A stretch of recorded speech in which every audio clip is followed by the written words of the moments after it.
cat.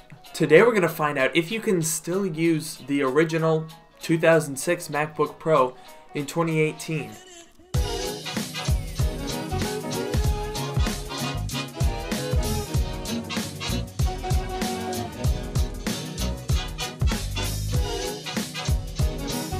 So before we get started today, I'd like to thank iMobi AnyTrans for sponsoring today's video. With AnyTrans, you can back up literally everything on iPhone and iPad, including contacts, messages, photos, videos, and even imported contacts that are not included in an iTunes backup. You can preview all the contents of your iOS device and select certain items to back up instead of the whole device, which saves time and storage space. Check out the links in the description below for more information on AnyTrans. So, my early 2006 MacBook Pro that I got just a couple weeks ago is one of the first ever made. It was made in February of 2006 before they even started shipping units. The first video that I made on this computer really had me thinking, is this something that still has a place in 2018? What can you do with it? So, let's go over the specs of my model. The processor is a 1.83 GHz Intel Core Duo. That's a 32-bit processor. My machine is running 2 GB of RAM. That's the max supported for this year. We're also running an 80 GB hard drive, and our graphics are an ATI Mobility Radeon X1600 with just 128 megabytes of VRAM. Now obviously, these specs are just nothing by today's standards. This machine is 12 years old. However, there are a couple of factors that make this computer just a little bit more unusable than similarly old Macs. So the biggest problem with this computer, the biggest problem by a landslide, is the processor. It's a Core Duo. It's not a Core 2 Duo, which has 64-bit architecture. This one is running 32-bit Mac OS, and as a result, the highest operating system you can run is 10.6 Snow Leopard because 10.7 dropped support for 32-bit processors. In addition to that, the Mobility Radeon X1600 graphics card doesn't support OpenCL, so most applications, even ones that do run on 32-bit processors, are going to have trouble surviving without OpenCL support. That is, of course, graphically intensive ones. So, for example, I tried to run Cinebench on this computer, and it was not having it. I tried to install Steam, not having it. The combination of lack of OpenCL and 32-bit processing pretty much eliminates most of the applications that you can run on this machine. So, for example, the only web browser that I could get going is Safari, and this version of Safari is so old you can't even load most websites. So, YouTube doesn't work. Well, hey, gonna have to interrupt there. When I recorded this video, I couldn't get YouTube to work, but then all of a sudden it started working, although you still can't watch anything in full screen. Apple.com does work, so that's good. You can go and look at the newer computers that you wish you had while you were using this ancient behemoth. And even though I have enough RAM to handle stuff, I just can't run it with 32-bit processors. And this problem extends beyond just Mac OS, because you can install 32-bit Linux operating systems or 32-bit Windows 10, but it's just not a good experience. The drivers for Windows 10 are garbage. They barely work, so you could realistically expect to run Vista on it, but that's about as useless as 10.6 at this point. And a lot of the versions of Linux that are already pretty bare bones become even barer of bone when you try to run it on a 32-bit processor from 2006. The prospects for this machine in 2018 are not good. There's a couple things that make this computer a bit of a challenge to work with in 2018. So the first one is the trackpad, because it's bad. I mean, I've gotten used to multi-touch trackpads. I'm not ashamed to admit it. They've been around for a decade at this point. And this trackpad is damn near unusable to my fingers. I love Apple trackpads since the multi-touch trackpad came out. I've been using them for literally a decade at this point. And it's really hard to go back to the clicky button trackpad because it's just not as good. The tracking is not smooth, it's jumpy, the scrolling is annoying. In fact, there's so little feedback from the clicking button that it's actually less than a Force Touch trackpad, and those don't click at all. Well, now hang on though, because we're not done. This computer had a lot of problems when it came out. My model is of the first of 5 revisions that Apple had to do to this computer, and the reason that they revised it was because under even normal load, the computer whines. I'll see if I can try to pick this up on the microphone, but it whines. It's really annoying. Now, of course, this was fixed later on, along with creating 4 other problems that needed to be revised again, but there are so many of these older computers that have one of these annoying problems, whether it be screen issues, flickering, whining, heat sinks, you name it. There's problems, and if you buy one of these computers, you're probably going to get stuck with one. And another thing, this computer runs absurdly hot. In fact, I can tell that it's been running hot for literally the better part of a decade, if not more than a decade, because the rubber that's on the clutch cover of the hinge on the display is actually melted right where the fan exhausts are.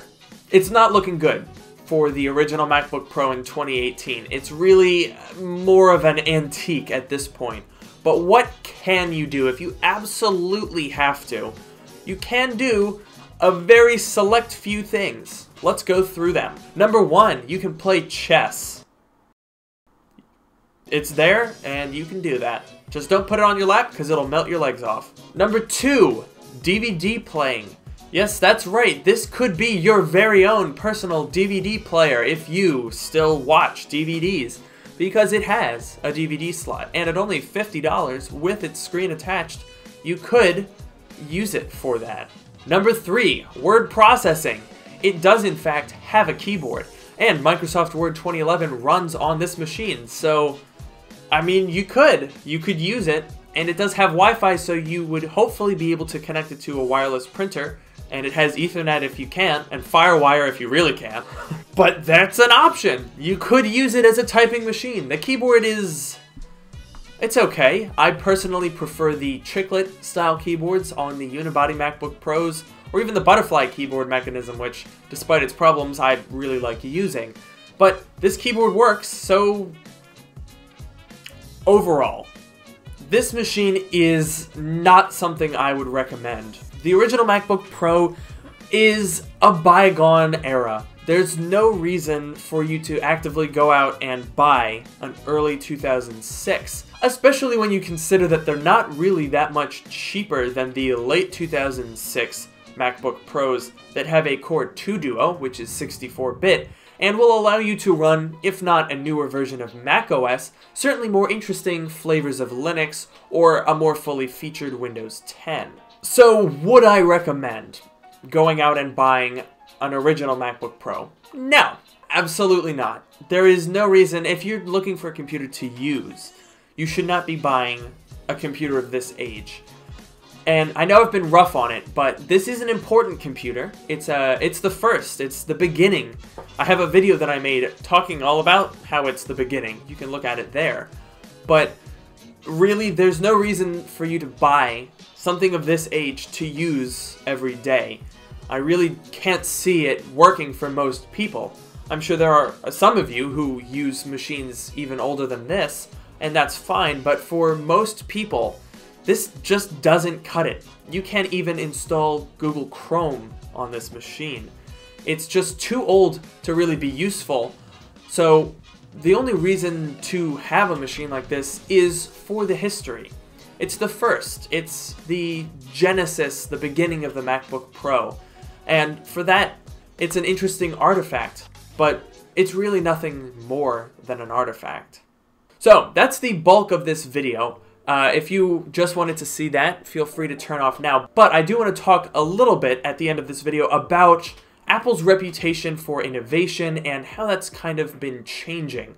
So I touched on this a little bit in the last 2 videos that I made on this MacBook Pro, but I want to have a little bit more of an informal discussion with those of you who are still watching, which is probably about 6. So Apple has been criticized, and some amount of it I think is fair in recent years, for slowing down their innovation.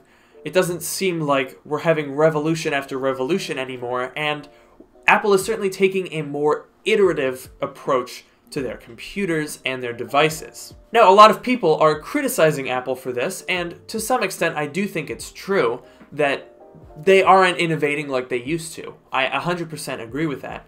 However, I do think it is important to weigh the benefits of something like that. Let's talk about 2005 to 2012. That is 7 years of time, and if you think about it, a lot changed. In 2005, Apple introduced the last of the PowerBook lineup. That was using single-core, 32-bit PowerPC processors. In 2012, Apple introduced the MacBook Pro with Retina display. I think it's fair to say that the delta between those two computers is large enough to fit a semi-truck through. It's really incredible that in just 7 years we went from single-core 32-bit PowerPCs to Retina displays, quad-core i7s, solid-state only storage. So let's go back in time to 2012. The Retina MacBook Pro has just been announced, and it's a great machine. A lot of people liked it, but even in 2012, my 2006 MacBook Pro, or even a 2007 or 8 or 9, would have been already pretty dated. I mean, just think about the difference between a Core 2 Duo in even a 2009 MacBook Pro and a quad-core i7 in a Retina MacBook Pro. There's a big difference between those. And that's only 3 years, much less if we go back 7 years and we're talking about a PowerPC up against a Retina MacBook Pro. There's no competition there. However, if we go from 2018 back to 2011, which is 7 years ago, we get the 2011 MacBook Pros. A ton of people are still using those. A ton of people still use 2012 MacBook Pros, which are 6 years old. A bunch of people still use 2009 MacBook Pros, which are also really old. Wakey wakey. Really where I'm going with this is Apple has slowed down its innovation. That is undeniable. But I don't think it's really that bad. If anything, their slower pace has allowed us to enjoy Apple products for a longer period of time before feeling the need or even the desire to upgrade. Well, that was a little bit ranty, so for those of you who stick with me until the end, I thank you very much. And for those of you who didn't, well, you're not watching, so I guess it doesn't really matter what I say, so egg. What am I doing? What is this channel anymore? Well, anyway, that'll do it for today's video. If you liked, please do leave a like on this video. If you think I'm an idiot, then don't. Also, consider following me on Twitter at LukeMiani, and please consider joining my subreddit. And with that, I will see you guys in the next video.